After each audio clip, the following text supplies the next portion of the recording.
Hi, welcome to Sumi talkies.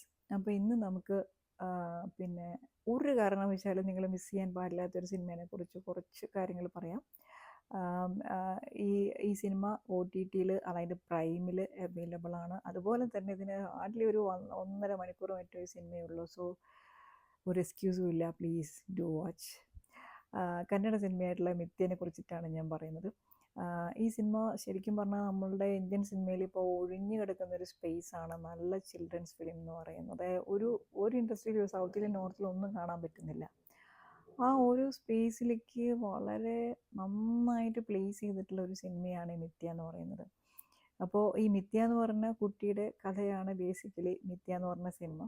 അപ്പോൾ മിഥ്യ ഒരു പ്രത്യേകമായൊരു സിറ്റുവേഷനിൽ വളരെ ട്രൊമാറ്റിക് ആയിട്ടുള്ള ഒരു കാര്യങ്ങളിലൂടെ കടന്നുപോയിക്കൊണ്ടിരിക്കുന്ന സമയത്ത് ബോംബെയിൽ നിന്ന് അവരെ റിലേറ്റീവ്സ് ഷിഫ്റ്റ് ചെയ്തിട്ട് ഉടുപ്പിയിലേക്ക് കൊണ്ടുവരികയാണ്. അപ്പോൾ ഓരോ ദിവസവും മിഥ്യയ്ക്ക് ചാലഞ്ചാണ്. അതായത് പുതിയ കൂട്ടുകാരാണ്, പുതിയ എൻവയോൺമെൻറ്റാണ്, പിന്നെ പുതിയ സ്കൂളാണ്, പുതിയ വീടാണ്. എല്ലാ കാര്യത്തിലും വേറൊരു തരം ട്രാൻസിഷനിലൂടെ ഈ കുട്ടി ഇങ്ങനെ ഓരോ ദിവസമായിട്ട് കടന്നു പോയിക്കൊണ്ടിരിക്കുകയാണ്.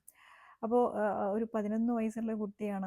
അപ്പോൾ ഫിസിക്കലി തന്നെ, ഫിസിക്കലി തന്നെ അതും ഒരു ട്രാൻസിഷൻ ഒരു ഏജ് ആണല്ലോ.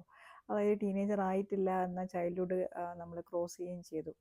അപ്പോൾ അതിൻ്റേതായിട്ടുള്ള ഒരുപാട് കാര്യങ്ങൾ ഉള്ളിൽ നടക്കുന്നുണ്ട്. പിന്നെ മിഥ്യയുടെ ഉള്ളിൽ ഒരുപാട് ചോദ്യങ്ങളുണ്ട്. ഇതൊക്കെ ആരോട് ചോദിക്കും, ക്ലിയർ ചെയ്യും എന്ന് മിഥ്യയ്ക്ക് അറിയില്ല. മിഥ്യ സ്വയം തന്നെ, മിഥ്യ കടന്നുപോയ ആ ഭീകരമായിട്ടുള്ളൊരു ട്രോമ മിഥ്യ തന്നെ പ്രോസസ്സ് ചെയ്യുന്നതിൽ ഒരുപാട് പിന്നെ ഫ്രസ്ട്രേഷനുണ്ട്, ആങ്കറുണ്ട്. അതുപോലെ തന്നെ ഒരുപാട് അൺആൻസേർഡ് ആയിട്ടുള്ള കാര്യങ്ങളുണ്ട്. ഇതൊന്നും ആരോട് ചോദിക്കും, ക്ലിയർ ചെയ്യും ഒന്നും അറിയാതെയാണ് മിഥ്യ ഇവിടെ വന്ന് ജീവിച്ചുകൊണ്ടിരിക്കുന്നത്. അപ്പോൾ വല്ലാത്തൊരു ഫ്രസ്ട്രേറ്റഡ് മൂഡാണ് അതിൻ്റെ ഇടയിൽ. പിന്നെ കോർട്ടിൻ്റെ കാര്യങ്ങൾ വരുന്നു, ജുവനൽ ഹോമിലേക്ക് പോകുന്നു. ഇങ്ങനെ ഓരോ ഫേസിലും ഈ ഒരു ഏജിലുള്ള ഒരു കുട്ടി ഒരിക്കലും കടന്നു പോകാൻ പാടില്ലാത്ത ഒരു ട്രൊമാറ്റിക് ആയിട്ടുള്ള സ്റ്റേജസിലൂടെ മിഥ്യ പോകുന്നു. അപ്പോൾ ഈ സിനിമ നമ്മൾ കണ്ടുകൊണ്ടിരിക്കുമ്പോൾ ശരിക്കും പറഞ്ഞാൽ നമ്മൾ വളരെ ഇമോഷണലാകും. ഈ സിനിമയുടെ ഒരു ടെക്നിക്ക് എന്നൊക്കെ പറയുന്നത് നമുക്ക് അൺബിലീവബിൾ ആണ്. കാരണം ഇതിൻ്റെ കഥയും അതുപോലെ തന്നെ ഡയറക്ഷനും സുമന്ത് ഭട്ടാണ്. സുമന്തിൻ്റെ ഡെബ്യൂ ഫിലിമാണ് ഈ സിനിമ എന്നൊക്കെ കേട്ടപ്പോൾ എൻ്റെ കണ്ണ് തള്ളിപ്പോയി കേട്ടോ. അത്ര നല്ല ക്രാഫ്റ്റാണ് ഈ സിനിമയുടെ.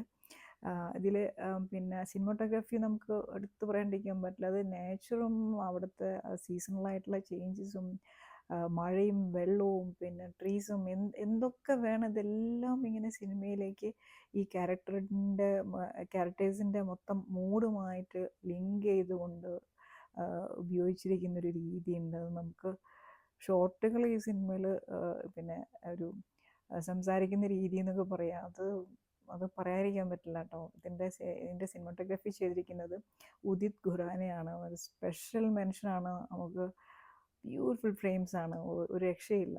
അതുപോലെ ഇതിൻ്റെ മ്യൂസിക്കും അതിൻ്റെ കൂടെ തന്നെ പ്ലേ ചെയ്യുന്നൊരു സാധനം കേട്ടോ. മിഥുൻ മുകുന്ദനാണ് ചെയ്തിരിക്കുന്നത്.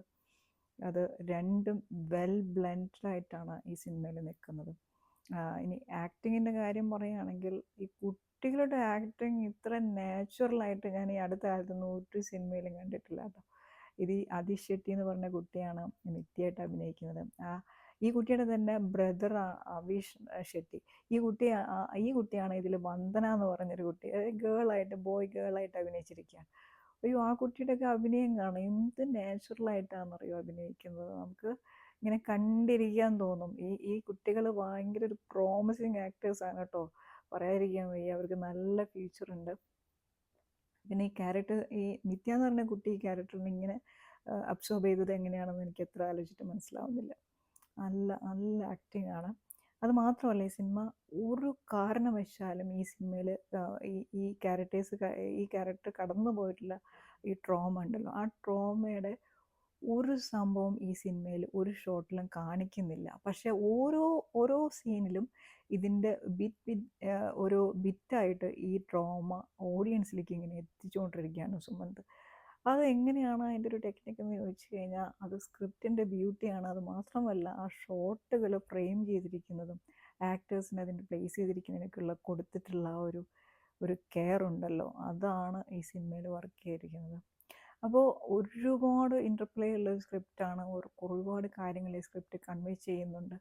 മാത്രമല്ല ഇത്തരം സ്റ്റേജിലുള്ള ഈ പ്രായത്തിലുള്ള കുട്ടികളെ ഇങ്ങനത്തെ ട്രോമകളൊക്കെ എങ്ങനെയാണ് അവർ ഫ്യൂച്ചറിനെ ഷേപ്പ് ചെയ്യുന്നത്, അവരെന്തായിട്ടാണ് മാറുന്നത്, ഇങ്ങനെയുള്ള കാര്യങ്ങൾ ചൈൽഡ്ഹുഡ് എത്രമാത്രം ഇമ്പോർട്ടൻ്റ് ആണ് എന്ന് ഒരാളുടെ ജീവിതത്തിൽ അത് അത് എന്തെങ്കിലും ഒരു ട്രോമ ഉണ്ടായാൽ അത് എങ്ങനെയാണ് ആളുകൾ മാറ്റുന്ന ആറ്റിറ്റ്യൂഡ്, അതുപോലെ തന്നെ ക്യാരക്ടറും ഒക്കെ ഫോം ചെയ്യുന്നൊരു പ്രായത്തിൽ എന്തെങ്കിലുമൊക്കെ സംഭവിച്ചാൽ എന്തായിരിക്കും എന്നൊക്കെയുള്ള ഭയങ്കര ഒരു ജേണിയാണ് ഈ സിനിമ. നല്ല ബ്യൂട്ടിഫുൾ ആയിട്ടാണ് ഈ സിനിമ ചെയ്തിരിക്കുന്നത്. അത് മാത്രമല്ല സിനിമയുടെ എൻഡ് പ്രത്യേകം എടുത്തു പറയേണ്ട എൻഡാണ്. അതിൻ്റെ ഒരു ആ ഒരു ഒരു ഒരു എന്താ പറയുക, ഒരു ഹ്യൂമൻ ടച്ച് എന്ന് പറയുന്നൊരു സംഭവം, ഒരു ട്രാൻസ്ഫർമേഷൻ എന്നൊക്കെ പറയുന്നത് ഭയങ്കര നാച്ചുറലായിട്ട് ഇങ്ങനെ കൊണ്ടുവന്നിരിക്കുന്ന ഒരു സിനിമയാണ്. അത് ഭയങ്കര ഒരു ലെസനാണ്, ഭയങ്കര ഒരു ടച്ചിങ് ആയിട്ടുള്ള മെസ്സേജാണ് അവസാനം വരുന്നത്. അപ്പോൾ ഒരു കാരണവശാലും നിങ്ങൾ ഈ സിനിമ മിസ് ചെയ്യരുത്. ഇതിൽ ഇപ്പം നമ്മൾ കുട്ടികളുടെ ആക്ടിങ് പറഞ്ഞു, അതുപോലെ തന്നെ മേജറായിട്ട് റോൾ ചെയ്തിട്ടുള്ള രണ്ടുപേരാണ് നമ്മുടെ പ്രകാശ് തുമ്മിനാട്. അറിയാമല്ലോ, പ്രകാശിനെ നിങ്ങൾക്ക് കണ്ടാൽ മനസ്സിലാവും കേട്ടോ.